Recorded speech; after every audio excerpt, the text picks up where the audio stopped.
Good evening and welcome to today's Tropics for Sunday, June 7th, 2020. Please note I am not a meteorologist and this video is just a collection of my thoughts and opinions about the storm I'm talking about.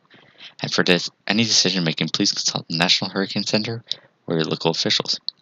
So today I'm looking at Tropical Storm Cristobal, and it's recently made landfall in extreme southeastern Louisiana, and it's likely to make a second landfall soon because it is now going over water as it approaches the coast again, and this landfall will likely be permanent.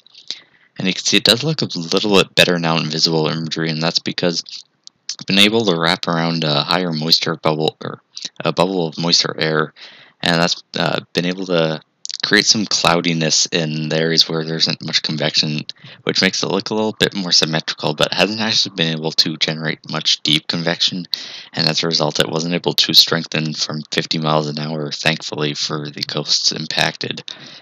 And it even doesn't even look as good as it does in visible imagery. It makes it look a lot nicer than it does just because there is some very shallow cloudiness that is not convection. You can see on the infrared imagery that's a lot less healthy looking on the actual infrared imagery. So the cloud, there's not much really deep convection except for this little band here, but otherwise there isn't really all that much convection near the core. And as a result, you had some of the higher wind values that were found on the recon mission this morning, such as up to 60 knots, just not reaching the surface because there's no convection to actually mix it down. And the generally healthy convective structure that it had very early this morning wasn't able to continue, so it still looks generally unhealthy. However, even though Cristobal doesn't look like your average healthy tropical cyclone, it's still going to have impacts and is having impacts right now as it is pretty much on land now. And that's in the form of some tornadoes that have actually popped up, and along with this convergence zone over a lot of the south, you've had a lot of torrential rain and flooding, and that's possible or likely to continue. And so that will be one of the impacts, along with storm surge. And looking at the future, as you can even see on the water vapor, there's a ridge centered over the Midwest here, and this is probably going to turn Cristobal a bit more to the west, so a bit west of North Track that is expected on the National Hurricane Center cone.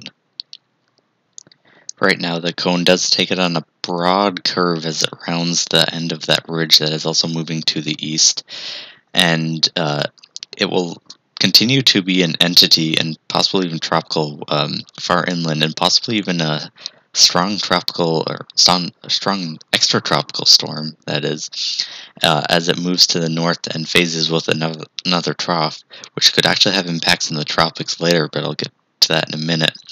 Looking more in current time right now, there's still tropical storm warning for those higher winds that will still exist as Cristobal heads inland. But the big impacts here are, again, that surge, especially as Cristobal heads into the this bay north of the mouth of the Mississippi River, because those easterly winds coming around the circulation will force a lot of water into, especially into this funnel here, which means you're already getting and will get a few feet of surge, which could cause some minor flooding on the coasts, and this also will continue along a lot of the coast, just because, again, the circulation is very expansive.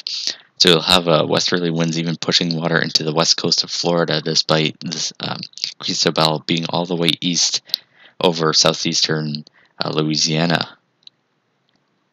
The other main impact will be rain, and as Cristobal tracks to the north, it will bring some cloudiness and some rain with it, which means some possible flooding is possible, or flooding is possible even far inland. So don't let your guard down even if you are quite a few states inland, because there's possibility of a lot of rain and possibly a lot of flooding, even if you're very far from the coast where it's currently making landfall.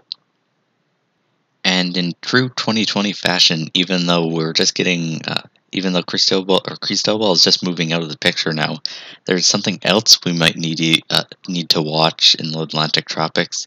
Even though it's only June 7th, there's something else that currently only has a 20% chance to form, but there is a chance to form per the National Hurricane Center. So there's something to watch. Right now, you see that there's this.